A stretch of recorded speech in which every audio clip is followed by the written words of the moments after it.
Hello mga kanime, ating alamin ang plano ni Celine sa pagpunta sa Great Labyrinth. Mukhang mapapasabak na ulit ang ating mga bida sa bakbakan.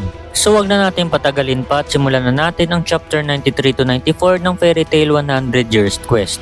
Nagsimula ang chapter kung saan gulat na gulat ang ating mga bida nang malaman na meron pa palang pang-anim na dragon. Agad naman nag-transform si Lepseria sa kanyang dragon form para pumunta sa Great Labyrinth. At gusto kang sumakay ng ating mga bida dito dahil baka kailangan nga raw niya ng tulong laban sa Diabolos. Kaya agad na ngang lumipad sila dito. Ayon kay Lepseria, ay 6 nga raw daw talaga mga god dragons noon. Pero namatay ang isa sa mga ito kaya naging 5 na lang ito. Ang pangalan nga raw ng pang-6 na dragon ay si Dogramag. At ito ang pinakamahina sa lahat ng dragon god. Pero mahina lang ito kumpara sa 5 god dragon. Pero malakas pa nga din daw ito kung ikukumpara sa ibang mga dragon. Nung nakalipas na isang siglo ay tinalo nga raw niya itong si Dogramag. Kaya lang kapalit nga raw nun ay nakain ang kanyang puso. Tawa nga si Natsu pero nang ma-realize niya biglang ang nagulat ito at diba ang mga tao nga daw ay namamatay kapag wala ng puso. Sagot naman si Lepseria na epekto nga daw iyon ng dragonization. Kapag ang isang tao nga raw ay gumamit ng Dragon Slayer magic, ang katawan nito ay nagiging isang dragon. Kapag nangyari ito ay hindi nga lang daw panlabas na kaanyuan ang nagbabago, pati nga mga organs nito ay nagbabago din. So ang katawan nga daw niya ay naging iisa na at hindi na niya kailangan pa ng puso. Ayon naman kay Lucy na may nabasa nga raw siya noon na ang puso ang nagpapadaloy ng dugo sa buong katawan at kung wala ito ang isang tao ay mamamatay. So salita naman si Lepseria na meron nga raw siyang isang organ na ginawa bilang pamalit sa kanyang puso dahil dito nagawa niya mabuhay ng matagal pa.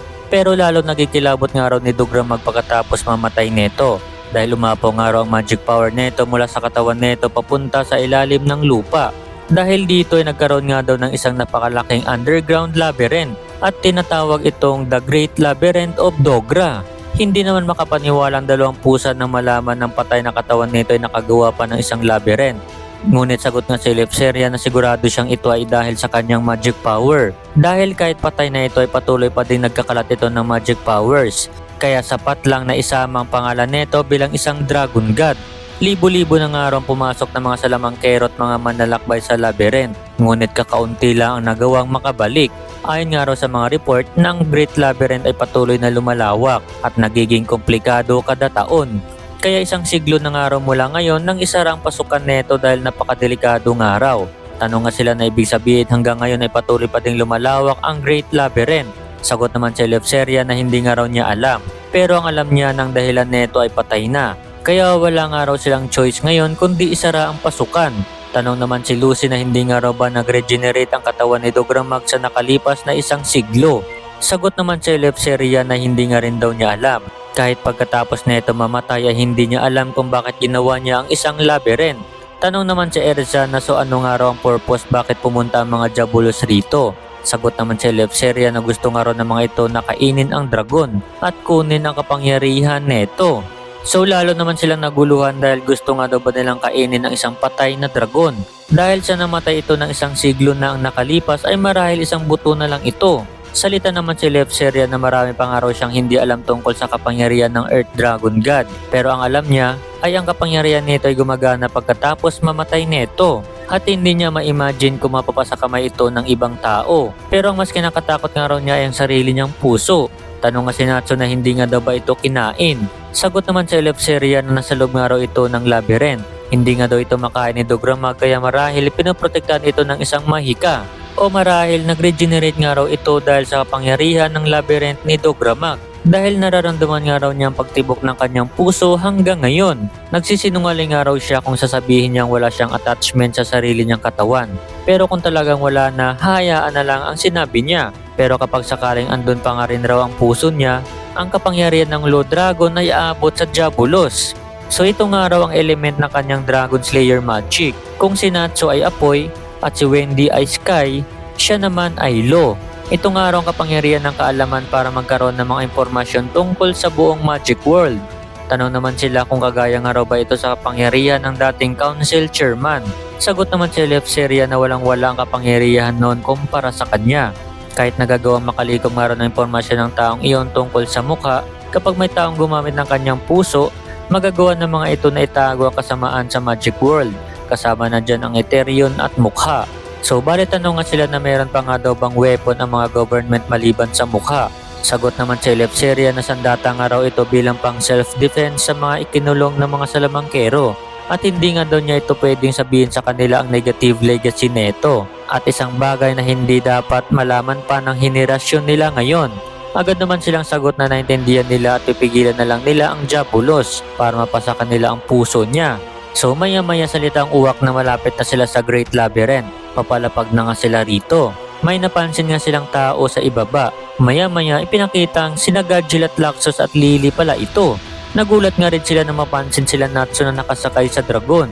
Napansin naman ni Elefseria na mga Dragon Slayers din ito. Tanong nga sila Natsu na ano ang ginagawa nila dito. Sagot naman ang dalawa na bigla na lang silang nag-teleport rito.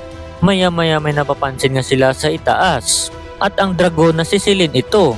Gulat na gulat nga si Elefseria na makita si Celine. At hindi naman daw pala Diabolos ang mga intruders. Kinamusta naman ni Celine si Elefseria. Tanong naman si Elefseria kung bakit nandito ito. Sagot naman si Celine na ito ang libingan ng kanyang kaibigan na si Dogramag. Dagdag niya pa na tapos na nga raw ang preparasyon.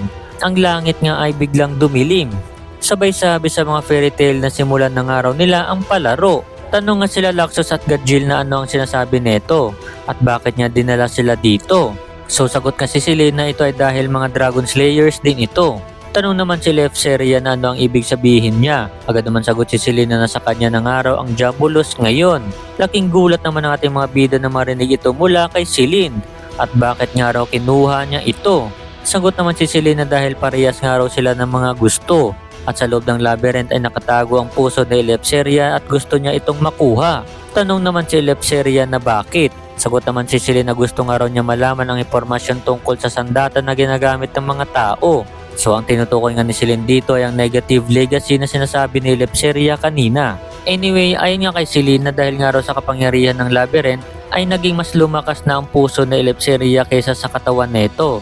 Kaya lang kapag namatay ang kanyang katawan, ang kapangyarihan na ito ay mawawala din. Kaya naman maya-maya naglaho nga sa Elefseria rito. Huwag nga raw mag-alala mga ito dahil ligtas ito hanggang sa makuha nga raw niya ang puso neto. Dagdag niya pa, diba sinabi nga daw niyang isang palaro ito. Mayroon nga raw 7 miyembro ng Diabolos sa loob at sila ay 7 din ng mga taga fairy tale. So napababulong ang 3 pusa na hindi man lang nga daw sila sinali sa bilang. Salita pa si Celine na isa nga itong 7-on-7 battle dungeon. Ang unang grupo na makahanap sa puso ang siyang panalo. Natuwa naman si Natsu habang hindi nga raw ito okay kay Gadgil. At sino nga raw ang babaeng ito? Sagot naman si Celine na isipin niya na lang ito na isang sponsor at babantayan siya neto mula sa labas. Salita naman si Erza na nagbibiro nga raw ba ito? Hiwain nga daw niya ito ngayon pa lang. Sagot naman si Celine na dalhin nga daw muna sa kanya ang puso at pagbibigyan siya neto na maging kalaban niya. Salita naman si Laxos na hindi niya pa din naiintindihan ngayon. Pero ang alam niya lang ay kailangan lang nilang talunin ang 7 kalaban sa loob. Sagot naman si Celine na hanggat nasisiyahan siya ay walang magiging problema. Dagdag niya pa manalo man ito o 2 grupo ay parehas na mamatay, ang puso ay mapapasa kanya pa rin dahil isang kasiyahan nga lang daw ang lahat ng ito. Sabay sigaw na ang rules ay simple lang. Kunin ang puso saka tumakas at saka meron pa palang pangalawang rules. Una, ang pasukan ay haharangan hanggang sa isang grupo na lang ang matitira. Kaya ibig sabihin kailangan talunin ang lahat ng 7 dahil imposibleng makakatakas sa mga kalaban nila. Pangalawa, hindi dapat sirain ng mga ito ang puso dahil babantayan nga raw sila neto kapag sinubukan nilang gawin. At si Elefseria na dinala niya sa ibang dimension ngayon ay wala ng silbi sa kanya ngayon. At nasabi na nga raw niya ang mga rules na ito sa Diabolos at nasa loob na ang mga ito ngayon. After neto ay agad na nga naramdaman ng ating mga bidang magic na magdadala sa kanila papunta sa loob ng labyrinth. Sabay sabi si Celine na simulan na ang palaro.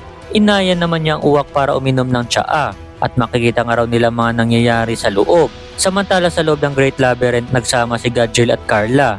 Laking gulat nga ng dalawa nang mapansin na hindi sila ang kanilang mga partner. Gusto nga nito ni Gadgil magpalit sila ni Lily, habang gusto naman ni Carla magpalit sila ni Wendy. Samantala kila Wendy buhat na ito si Lily. Maya-maya nagulat nga ito dahil akala nito si Carla ang bit-bit niya. Samantala sa kabilang lugar ay magkasama sila Gray at Erza. Ayon nga kay Erza na meron silang kasamang 4 na Dragon Slayers. Kaya gamit ang mga ilong neto ay tiyak na mahahanap sila neto. Bigla naman sagot si Gray na ibig sabihin ang kanilang kalaban ay mabilis lang din silang mahahanap dahil mga Dragon Slayers din ito. kaya wag nga raw lumayo si Gray sa kanya sambit naman ni Erza. Samantala sa ibang lugar naman ay magkasama sina Natsu at Happy. Maya-maya narinig nila ang boses ni Lucy na sumisigaw. So nakadikit nga ito sa pader ng mga bato. Tawang-tawa nga ang dalawa na makitang sitwasyon ni Lucy dahil nakastak nga ito sa pader. Ang babaeng yun ay mali-mali naman nga daw ang pagcast niya ng transportation magic iron kay Lucy. So humihingi nga siya ng tulong dito kay Natsu. Maya-maya sinuntok ni Natsu ang pader. Pero wala nga nangyari kahit ilang suntok ang ginawa niya. Kaya nagtataka ito kung bakit hindi umuobra ang kanyang suntok.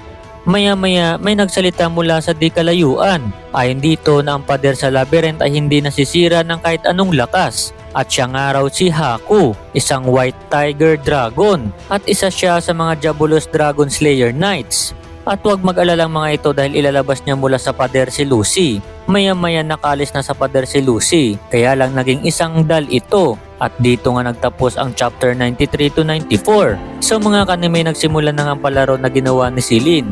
Ang hilig talaga ni Celine sa entertainment. Mukhang dihado ang mga bida natin dito ngayon dahil lahat ng kalaban ay mga Dragon Slayers. Abangan natin anong mangyayari kay Lucy dito. So yun lang muna mga kanime, maraming salamat, God bless at mag-iingat kayong lahat.